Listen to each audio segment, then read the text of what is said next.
Good afternoon, everyone, and welcome back. I've taken some time out from blogging. The COVID 19 pandemic has really affected all of us, and in my case, as the Executive Director of Violence Prevention Agency, and all the hats that I wear, it's been very, very difficult to maintain composure, to deal with survivor guilt, and just to take self-care. We've been working throughout December into January, supporting people who just simply couldn't cope with the challenges of losing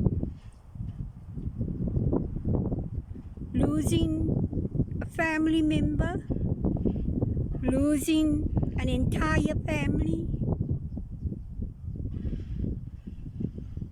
losing jobs. And I needed to confront the survivor guilt that I felt.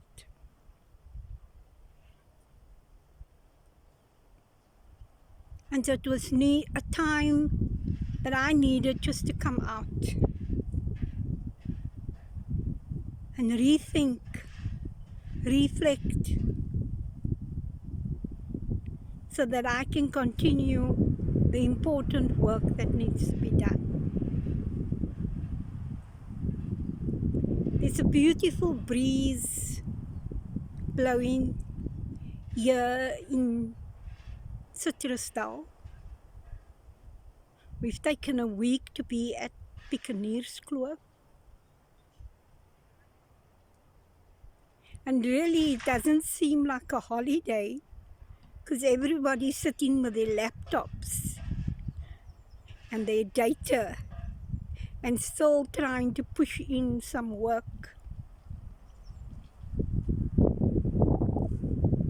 And that's the reality that most of us are facing. And I'm privileged to have been given this holiday, this week away, to just take time out. But taking time out for us frontline workers is very, very difficult. But nevertheless, I needed to clear my head and I needed to deal and debrief because of the many stories I have heard. So I can understand the challenges that many of our essential workers, our frontline workers are experiencing. Those who cannot, like myself, take a week out to rest because we are now moving to the vaccination drive. And it's hard. People are debating whether they will take the vaccine or not.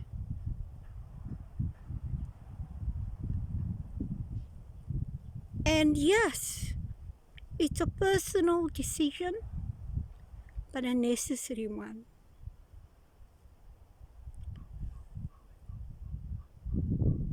I want to touch on some of the stories that have really, really impacted on my life and on my family's life and on the staff at Violence Prevention Agency. hearing the stories of people, not being able to do face-to-face meetings with them because of the regulations, but at the same time still needing to give them support. It has been hard to provide those services because I have survivor guilt. I'm a cancer survivor. I've had cancer for nearly 17, 18 years. And in 2015 it came back and I was given 2 years to live, and I outlived that. And so that is where the survivor guilt fits in. Because I had to deal with healthy people, people who were fitness freaks,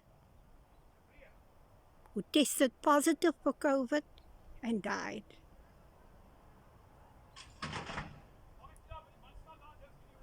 And having to deal with the fact that I outlived the 2 years that my medical team had given me. And here these people go.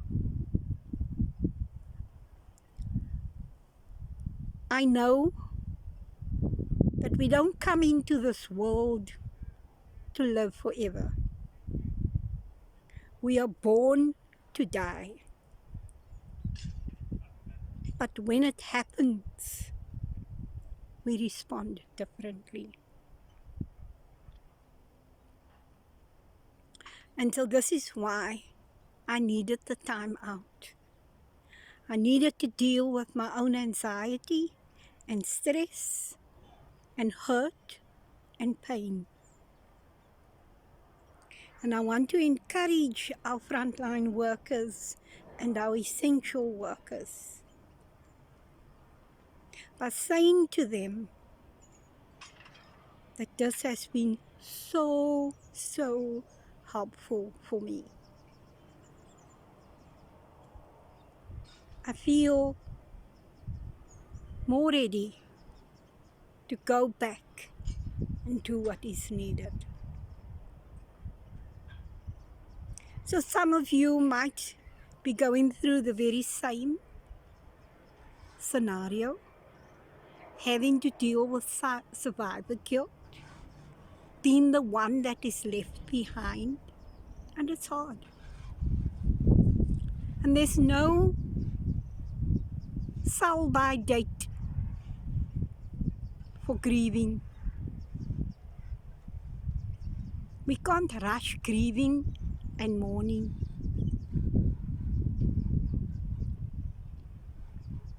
But we can learn resiliency and how to use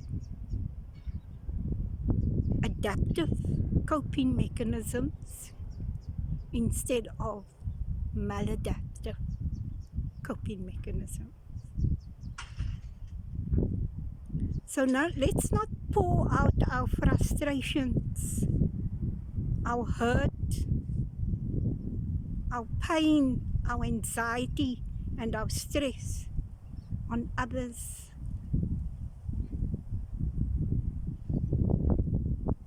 Let us begin to say, what can I do for myself to deal with where I am at?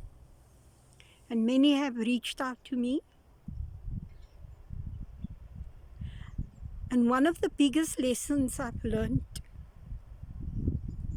besides what I've learned in terms of grieving and mourning under a COVID scenario,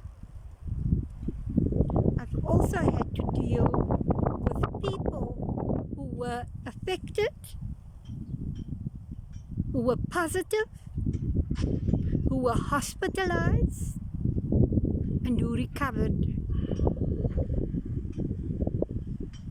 And let's put recovery in inverted commas, because many of those people are still dealing with the physical consequences of a COVID infection.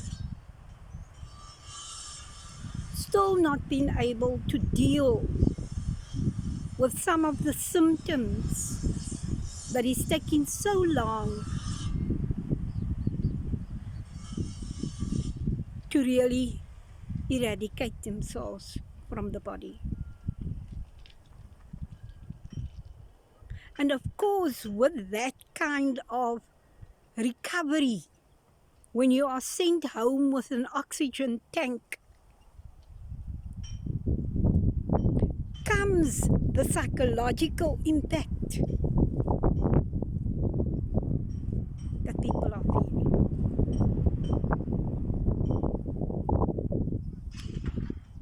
And so,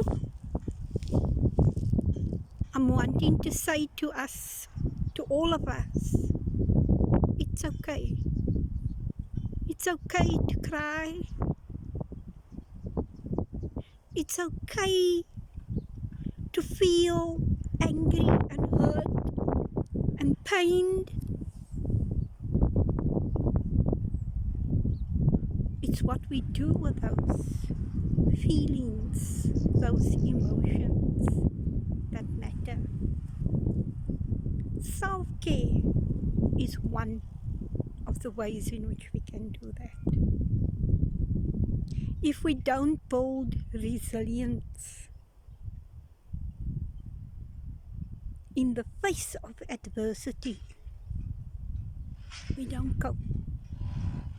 And if we don't cope, there are other consequences. So I want to end off by saying to you, it is important to talk to others. It's important to self-reflect. And it's important not to be hard on yourself. Nothing that has happened in recent months have been of your doing. None of it. Nobody can control the pandemic and the 4,000 variants that it has.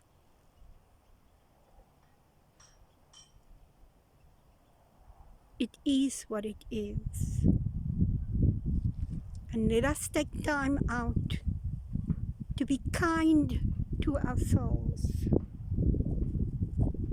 Because if we're not kind to ourselves, we'll not be able to emulate that kindness to others. Take care. Be blessed. And know that there are people out there who are thinking about you, who are praying for you. And you may not think that those things are important, but it's helpful. It's helpful to know that you have support. And that support doesn't mean millions of dollars. Reach out. There is someone there willing to listen. And if there's nobody there, call me.